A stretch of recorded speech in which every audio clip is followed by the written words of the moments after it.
So, some news we got in over the weekend, and it's looking like Oleksandr Usyk, they say, is now 70% likely to fight a heavyweight in his next fight. And names that were floated around were Joseph Parker and Jarrell Miller, who were both alleged, because there's been some dispute on that, alleged to have not wanted any part of this, not wanted to, negotiate a contract or anything like that. And according to Michael Benson's Twitter, the front two runners are Luis Ortiz and Alexander Povetkin. Now, either one of them fights would be fantastic for Oleksandr Usyk. They'd be a great fight to get his hands dirty in the heavyweight division. I think personally, if I was in charge of Usyk, I would be telling him to go for Povetkin first as opposed to Ortiz. I think Povetkin would benefit Usyk more in style since he's going to come at Usyk because he is a pressure fighter. Whereas Ortiz would be a bit more of a tricky customer. He's a slick southpaw. He is a bit taller than Usyk, and I think Usyk I'd still make Usyk favourite to beat Ortiz, but I think it'd be a bit more difficult night. Now, that being said, before I get into kind of what I think of the two opponents, I'm going to go a little bit more deep. They have said that there is a 30% chance that Usyk will stay at cruiserweight for his next fight and defend his titles against his mandatory for the WBA, which I believe is Denis Lebedev.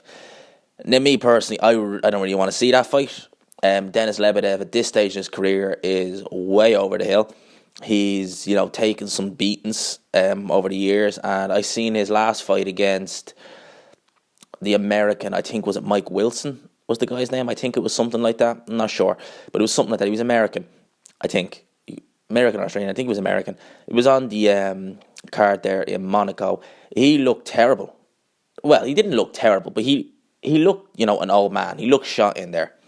And yeah, I think Usyk would beat the absolute crap out of him if they fought. And you want to see Usyk with the skill he has to be in competitive fights. And I just don't see Lebedev at this stage in his career being in a competitive fight. If this was the Lebedev who fought Guillermo Jones, maybe. Or the Lebedev who fought, prior to Guillermo Jones, maybe it'd be a competitive fight. But this stage, no, I really don't see it. I think Usyk would beat the crap out of Denis Lebedev at this stage of his career.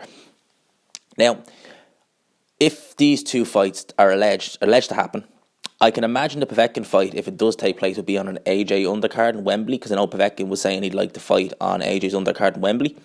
The Ortiz fight would probably happen in the States. Now, as far as I was aware, I thought that Joe Joyce was kind of the front runner to fight Ortiz next. So I've heard. But I do think Joe Joyce is going to have a stay busy fight on the... I only did a video of it. Eubank to Gale undercard. I think they're looking to have him out on that as well. So the Ortiz fight could happen maybe later in the year. And it's for that reason, because they're both Al Heyman fighters. For that reason, I think that more than likely we'll see Usyk Povetkin if that fight should happen. Which I think there's a very good chance it could happen. Both Olympic gold medalists. A good bit of time apart. Povetkin was super heavyweight. Usyk was heavyweight. One's at the tail end of their career, one's just looking to start their heavyweight career out. I would honestly say if that fight got made, I would make Usyk favourite. I think he beat Bellew. Why do I keep saying Bellew? I think he beat Povetkin on points.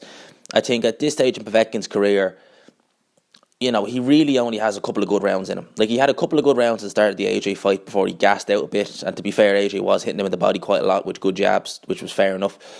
But I think Povetkin, I don't know if the hunger is quite there anymore. I don't think if the drive is there. He's pushing 40. I think he's 40 this year. Failed drugs tests, all that. And I think it wouldn't take long for Usyk to figure out what Povetkin's all about. And I think he would, I think it'd be a competitive fight, don't get me wrong. But I think Usyk would, come out with that on top. And I think he'd win that fight on points. Maybe late stoppage if Povetkin is really, past it. Because that AJ fight could have taken maybe a little bit out of him. But I think if I had to put money on which one of these fights I think would happen, I would say Povetkin will happen. I really hope he doesn't fight Lebedev, just because I don't really see any point. I've no interest in that fight, really. I mean, he's already defended his cruiserweight titles. He's already won them outright. I don't see the point in fighting the Lebedev. Lebedev is kind of over the hill at this stage. Ortiz, again, I don't think that fight will happen, purely because I think Ortiz is going to go down the Joe Joyce route, and as people have alleged that Parker and Miller didn't want any part of this, didn't want any part in the negotiations. I know Parker's come out and said that's not true. I don't know. I'm just reporting what I've read. So yeah, those are my thoughts on this. It'd be interesting to see what Usyk does next. I'd like to see him fight Povetkin. I think that'd be a good fight. I think that'd be a very good fight. Even that or Dylan White, although I think Dylan White will probably fight Joshua next. But Povetkin might be good, be a good little test. They're very similar. I think Usyk is taller. Povetkin will probably be a little bit heavier, but I don't think it'd be a massive amount of weight difference. You're only talking about what, say 10 pounds. That could be the 220s, maybe Usyk be the 210s. So I think that'd be a great fight for Usyk to get his hands dirty in the heavyweight division. So those are my thoughts on this, and feel free to leave yours down below on what you think Usyk will do next, or who do you think he'll fight next. So yeah, more news we can get it. I can get some more videos out. So that's video for today. Hope you enjoy it, and I'll see you later.